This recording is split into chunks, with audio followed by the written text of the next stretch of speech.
Oh, wag kang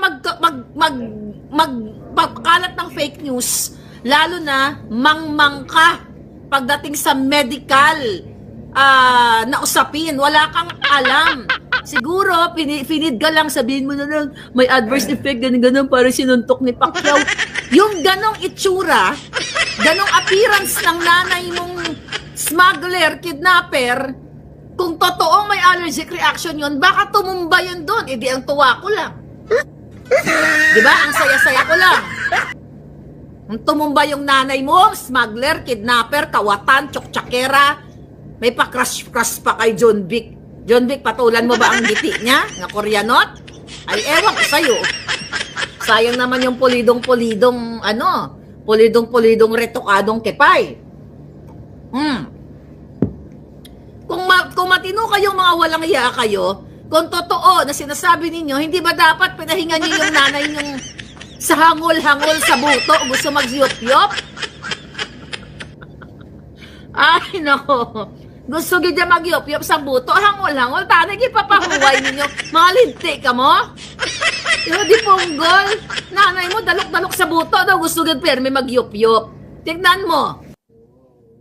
Kasi mga palangga, yung manifestations o yung ipinapakitang yung appearance ng kanyang pagmumuka na namamaga dito, namamaga ganyan, 'di ba? Patso niya namamaga lahat. Pwede kang mamatay anytime. At yan, ano 'yun talaga, dangerous situation 'yun. Kasi nga 'di ba sabi ko kanina sa vlog natin, pwede mag-constrict, i-block yung iyong hininga. Ay, patay na si Liza. Hindi na makakabot sa, hindi na siya makayup-yup sa buto, di ba? Kaluoy man. Kasi maapektuhan talaga yung breathing mo nun.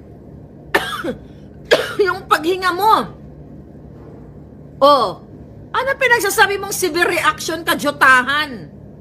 Kitang-kita na tinuslok siya ng formalin ni Dr. A. Kaya huwag kang magsisinungaling. Jutang ginimis kayo, kaya gusto nyo kaming i-regulate dahil na naka-counter yung mga kasinungalingan ninyo.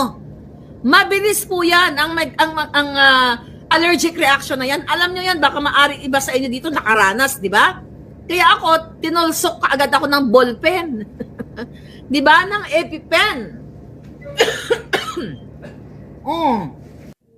Gagaguin tayo ng mga to. Kung walang social media, patuloy tayong gagawin mangmang ng mga hinayupak na ito. Kaya nga galit na galit sila sa atin ngayon kasi mga kababayan, nasusupla natin yung kanilang mga kasinungalingan. Kaya nga ako sa totoo lang, when I travel, lagi ako may Benadryl, lagi ako may antihistamine. Kasi nagkakaroon ako ng, wala akong allergic reaction sa food kasi lahat kinakain ko eh. But there are times na may kinakain ako na nangangati ako. I don't know, hindi ko siya wala din ako allergic reaction sa mga gamot. But anyway, hindi pa naman ako nagagamot sa buhay ko. I'm so freaking healthy, 100%. Never pa ako na-confine sa hospital na, nakaratay talaga for this reason, So, well, wala akong alam na mayroon akong allergic reaction sa kung ano man mga gamot. Pero ako talaga, yung nakagat ako ng anaconda. Si Lisa yata yung kumagat sa akin eh. Anyway, mga palangga, so the reason why, okay, may paparinig tayo ngayon sa inyo. Yeah? Sino nagkaroon ng ng before ini-inject ang gamot, may skin test muna like antibiotic, Jake Anderson? Exactly! Yes, may skin test! Good for reminding me. So ang question, saan nga nagkaroon ng allergic reaction si Lisa Tanas? Sa buto ba? Sa formalin ba? Sa sinaksak ba ni Dr. A sa kanya? Dahil gusto niya magpa-cute kay John Vic dahil crush niya? Oh. No, nurse din si Jake Anderson. Thank you, palangga. So yun sinasabi natin, tapos ngayon, ginagago kayo. Kasi ngayon, kakapanood ko lang yung lukarit nilang spokesperson dyan sa Malacanang, wala silang ibang topic, Duterte, slight ng Duterte, at tayo na naman ang target nila. Na talagang pag-aaralan daw ng Kongreso, na i-regulate ng gobyernong Libangag, na i-regulate ang social media para daw hindi tayo magpapakalat ng fake news. Ngayon, mga kababayan, itong mga vloggers, tinatarget nila, at hindi lang po vloggers na kritiko ni Bangag ang dapat i-regulate kung gusto nilang i-regulate. Pero wala silang karapatang i-regulate yan. The purpose of that regulation is censorship. Ang daming mga vloggers na kumikita, like yung mga entertainment vloggers na ang ginagawa nila puro kasinungalingan. Nagpo-promote ng mga pampabeauty and everything ng iba dyan, hindi naman license. At iba nakakapinsala ng kanilang pagmumukha. 'Di ba? Yung ang dami ngayon, nagbebenta-benta ng mga nagbebenta-benta, trollbuster ng mga yung mga nagbebenta ng mga kung ano mga papabeauty, halos lahat nagbebenta ng papabeauty. Yan dapat ang regulate ninyo. Tama ba yan? Yung mga binibenta ba nilang pampabeauty na mga vloggers na yan? Dumaan ba yan sa DFA? Ay, sa DFA. Sa Bureau of FDA. 'Di ba? Bureau Food and Drug. Oh.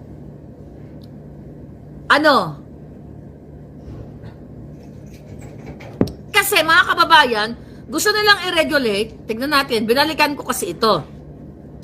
Gusto talaga nila tayong i-regulate ang mga bunganga, lalo yung bunganga ni Maharlika. Kasi akala nila, nung nagsilata ako noong 2022, akala nila, hindi magtatagal, magsasawa si Maharlika sa kadadaldal.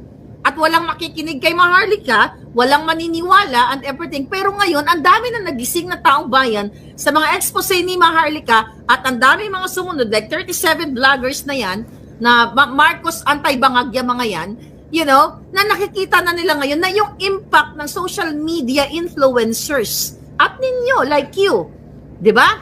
Na talagang grabe. Bakit naman tayo ipapatawag dyan sa Huwad Committee, TRICOM na yan? Kasi nga mga kababayan, eto yun. Okay? Yung mga social media platforms, okay? Yung mga social media platforms like Facebook, Twitter, YouTube, di ba? Ang Facebook nga, tinanggal na nga nila yung mga fact checkers nila eh. Di ba? Kasi meron namang community standards. At siguro natakot sino yun? Yung mukhang kaluluwa. Si Mark Zuckerberg kay Lolo Trump. Kasi hindi pala mukha siyang alam mo yung parang si Powder, ang puti-puti. Ngayon mga kababayan, gusto nilang ano pa title natin? Tingnan natin. Gusto nilang what? I-censor ang ating mga bunganga. Gusto nilang i-censor ang ating freedom of speech. Ang Facebook, lahat ng mga social media platforms na yan, may mga community standards na yan, kung saan mga kababayan ay mayroon silang automatic or paano ba nila inaano yan? May program sila na kapag hate speech or the whatever or violence ang mga speech na yon, ay mayroon silang nakaakma na control yan. Ngayon, babalikan natin si Barbers. Barbers, ikaw, buwa ka ng Genemis kang ginayupa kang okay? Naalala mo, noong February 20, nung binuli mo si pangalan nito, yung kaibigan ko yan eh, pangalan nito, andito kanina, ni Palangga. Okay, kaya nandito.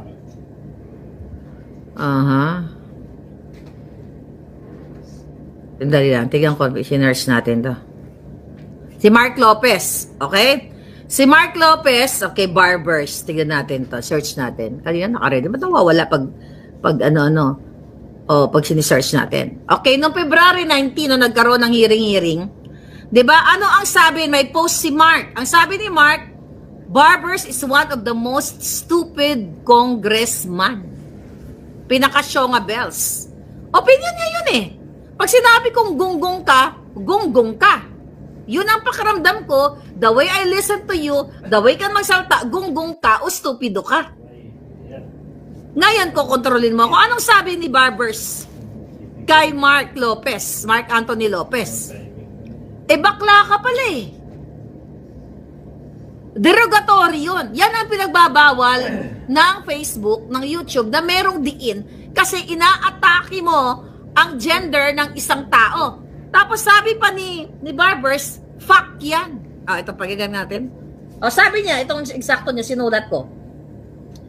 Sabi niya, bakla ka pala eh. Fact din yan.